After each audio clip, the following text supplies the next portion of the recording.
Hey, Seeker, we really need to talk about Charlie Kirk and what his cold blood, horrid murder represents. Because Charlie Kirk was, I can't believe I'm saying the word was, but was a symbol, a very important symbol of the time. Before, I'm just gonna, run with you the past, I guess, a little over 24 hours. So yesterday, I went into Instagram noon, and the first video that popped on my feed was Charlie sitting in a booth like he does a lot, debating.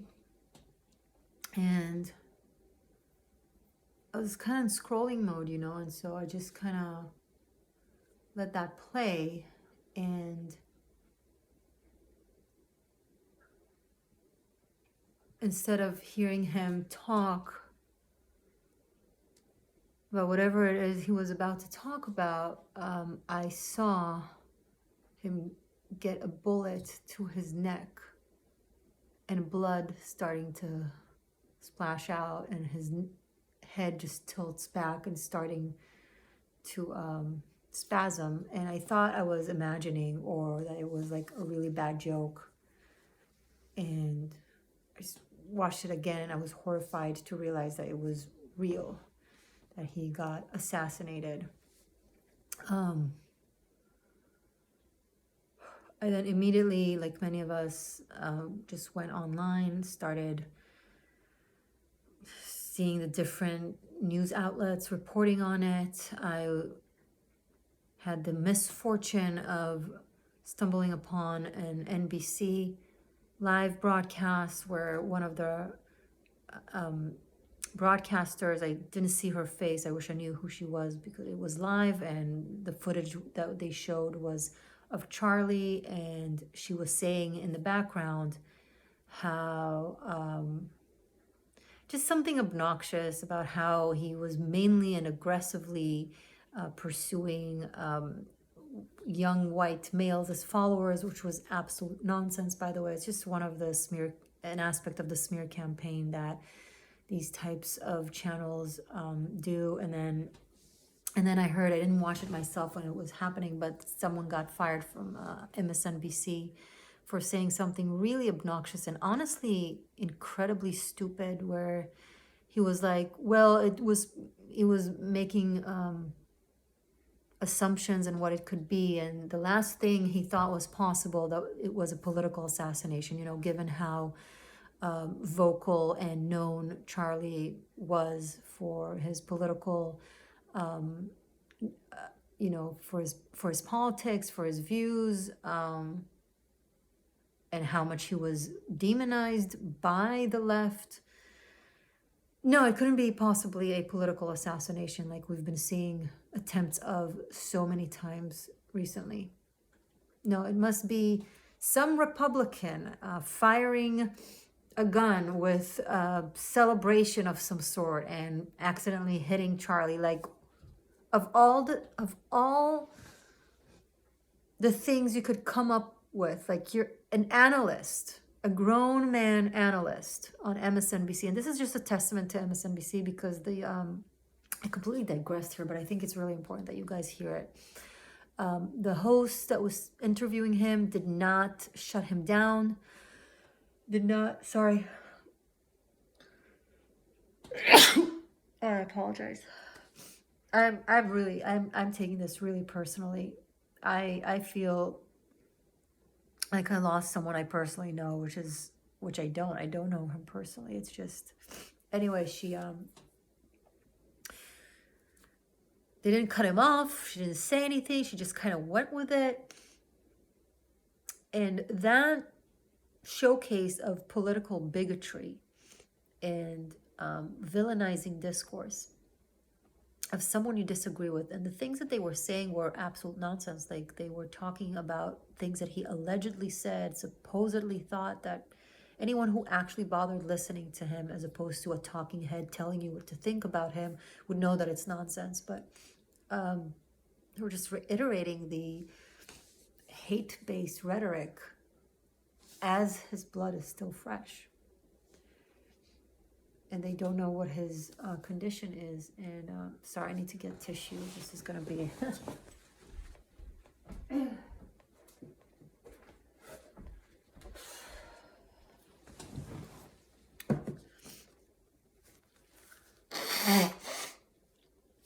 I'm going to try not to cry because it's just fucking horrible.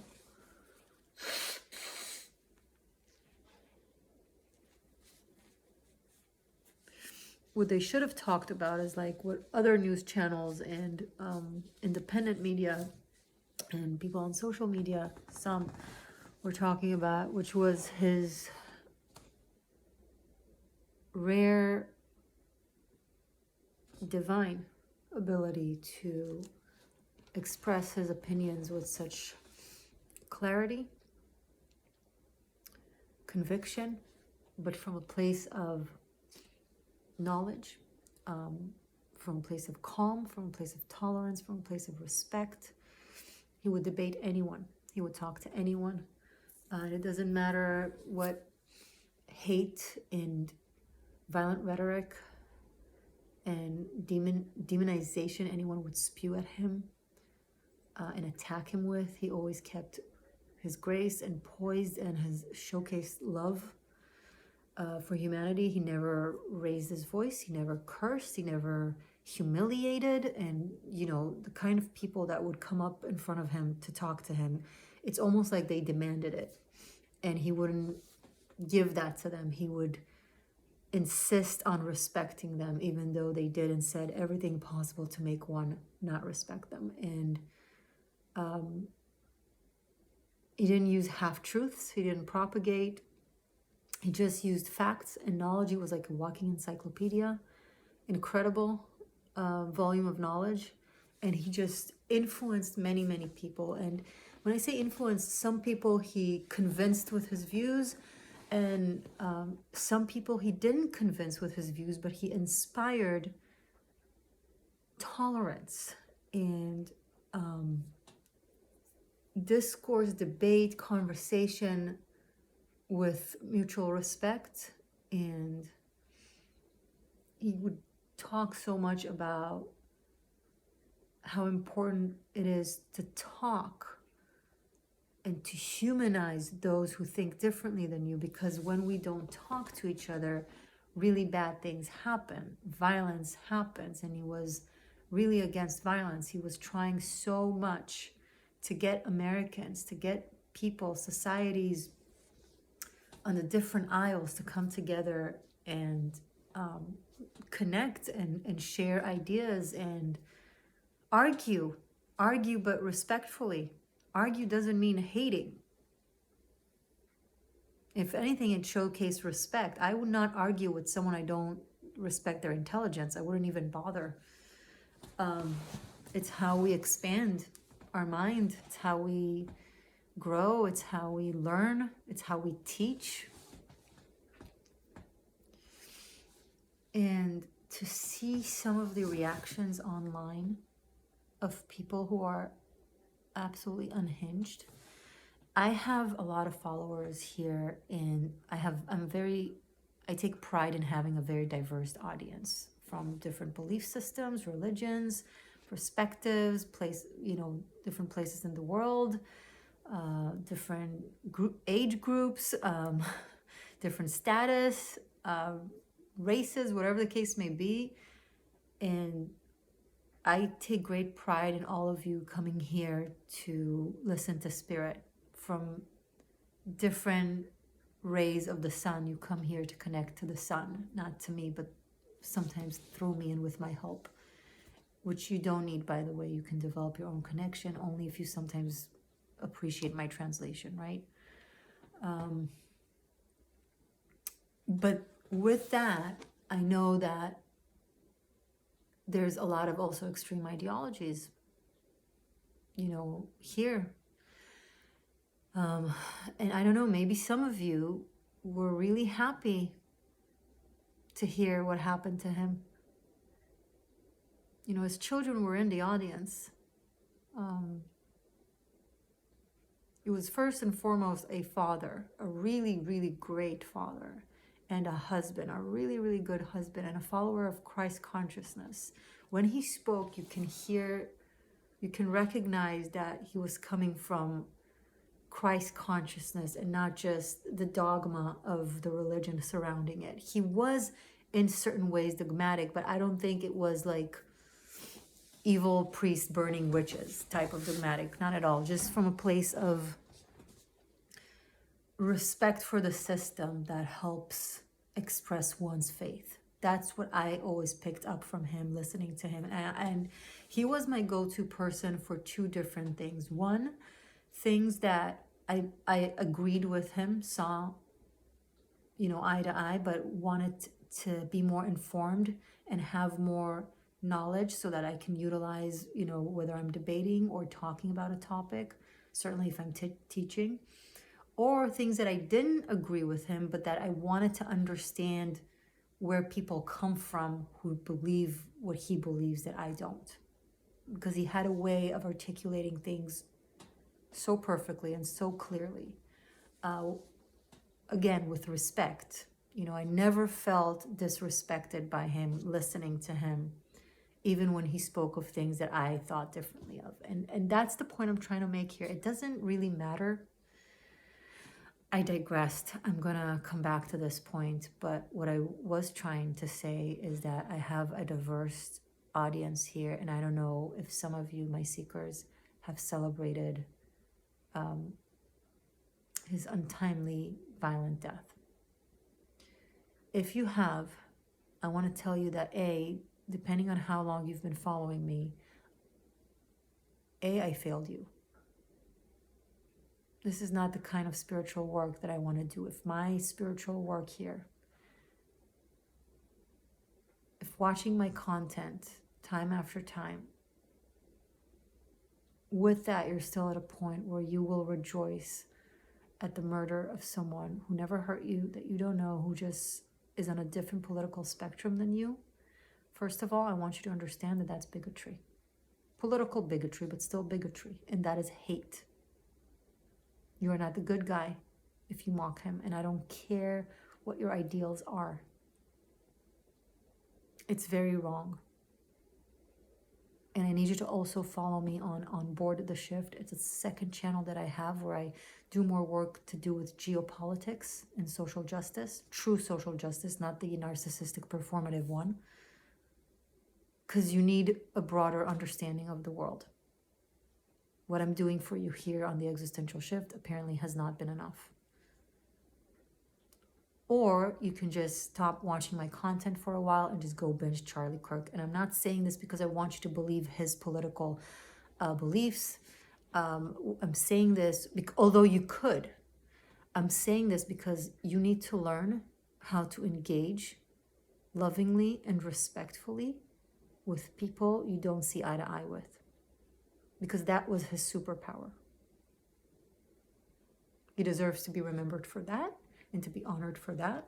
So if I can send some people who dared to celebrate at his death to go learn from him, then I will do both of us a solid. All of us a solid, myself included, because my purpose is not for you to learn from me. My purpose is for you to learn. If I'm the vessel for that, great. If someone else needs to be the vessel for that for a while, great. If you can benefit from both, great.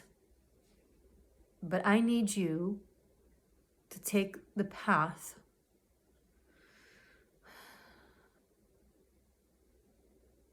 of compassion. Not just talking about compassion, but of genuine compassion. You can't be celebrating the death of an innocent man because he doesn't belong to your group. That's disgusting.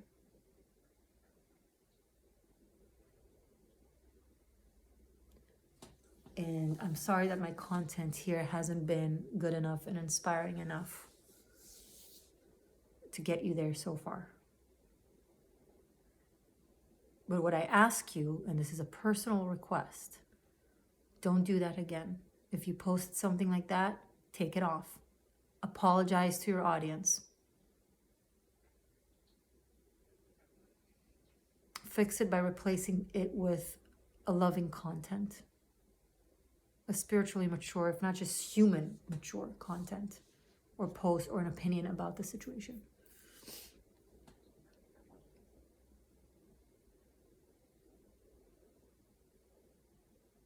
Certain things he convinced me to think differently, certain things he did not.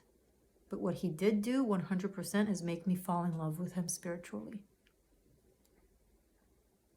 And I think taking his life was an attack not just on him and his family, of course, first and foremost, but also on America, across the political aisle.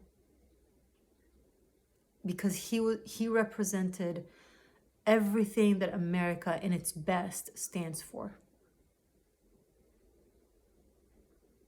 And don't bring up the dark past. Everybody, the entire continent has a dark past, okay? Slavery did not begin a few hundred years ago in America. Slavery began eons ago in the world, everywhere. Europe, Africa, Middle East, Asia, everywhere. And Americas, of course. What America did, though, that other countries did not yet, not all of them, is abolish slavery. And that's the America he was talking about. And that's the America he represented. The land of the free and the home of the brave, and the braves, yeah. Well, you have a lot of that now. And of opportunity. So many people who say they hate this country or hate the West, interestingly enough, don't leave it.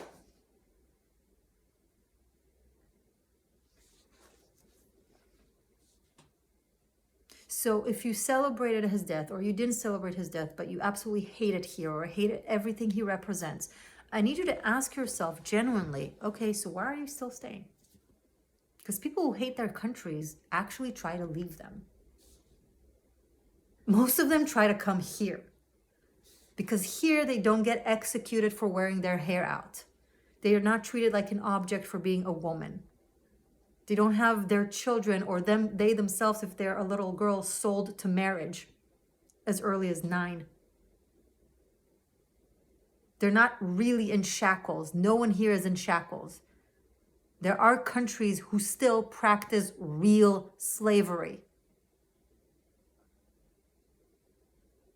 who execute people for their sexual orientation or imprison people. Did you know in Saudi Arabia, I have a lot of witches following me, it's illegal to cast spells? You go to a prison cell for casting a spell. Today, these days. If you're caught drinking wine, same. Have you ever asked yourself why you're here and not there?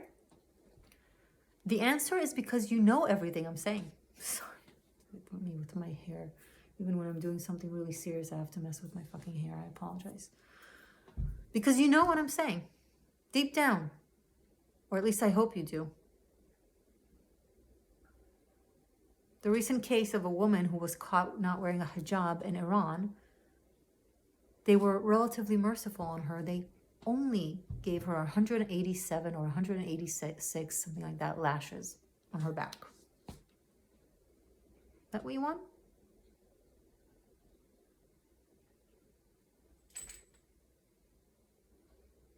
Hundreds of thousands, if not millions, people butchered in various countries, Yemen, Syria, Nigeria, Ukraine, that poor, beautiful Ukrainian refugee that was just butchered to death, also stabbed in the neck, riding a subway cart. And that should shock you. And the murder of Charlie should shock you. And if it doesn't shock you because it happened to her by a black man and it happened to him by a leftist, if those are the reasons it doesn't shock you, you are lost. You are lost and you need to get back home to your heart into your higher mind, into your oversoul.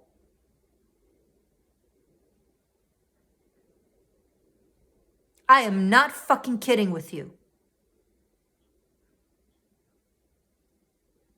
You need to get a grip, get yourself together, heart, mind, body, spirit, and wake the fuck up.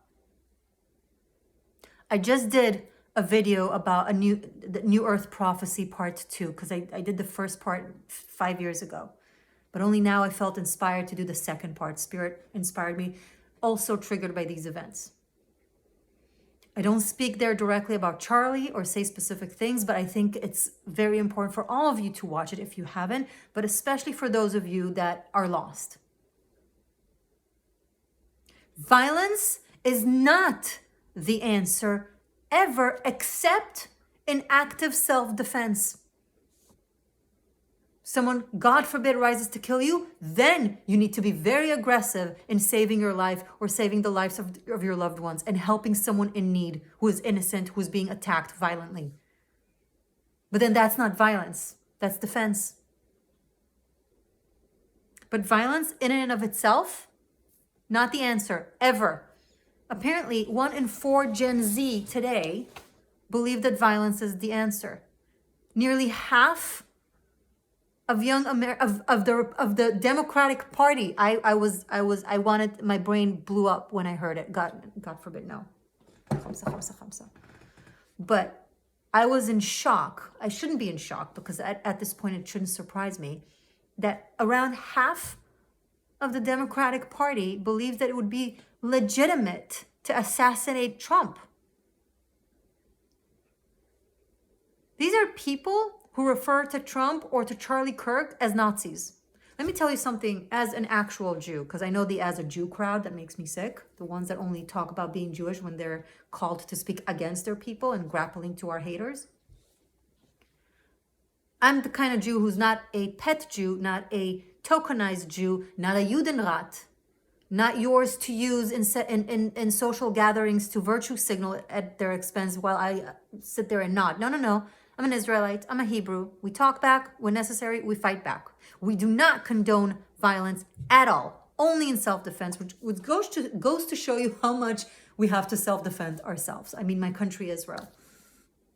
How many wars started against us that we had to defend ourselves against? Same people who endorse this violence are the ones calling to Charlie Kirk and Trump Nazis.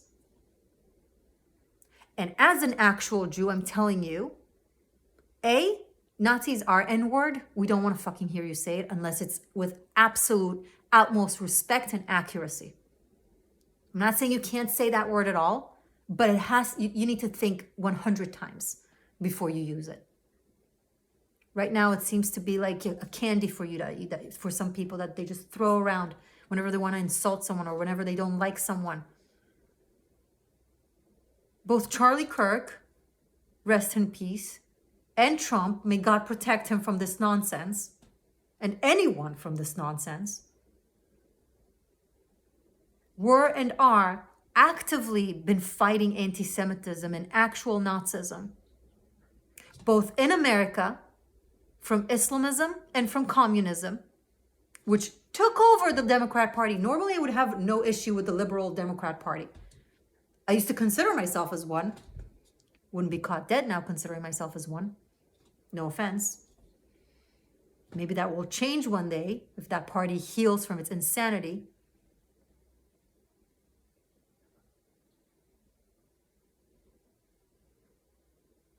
But anybody referring to people like that who fight anti-Semitism, who are great allies to the Jewish people, that every Jew that knows they're a Jew, that knows anything about the Holocaust and has respect, and like many Israelis, grew up with Nazism surrounding us. I had my first war when I was 6. And in the first Intifada when I was a kid, I had to walk to school because Palestinian suicide bombers would go on school buses and blow up children, because the more Jewish kids you kill, apparently, according to their faith, that's how it was, the more virgins you get in heaven. that insanity. I never in my wildest dreams imagined that that would trickle from the Middle East to America, to the West. And here we have it.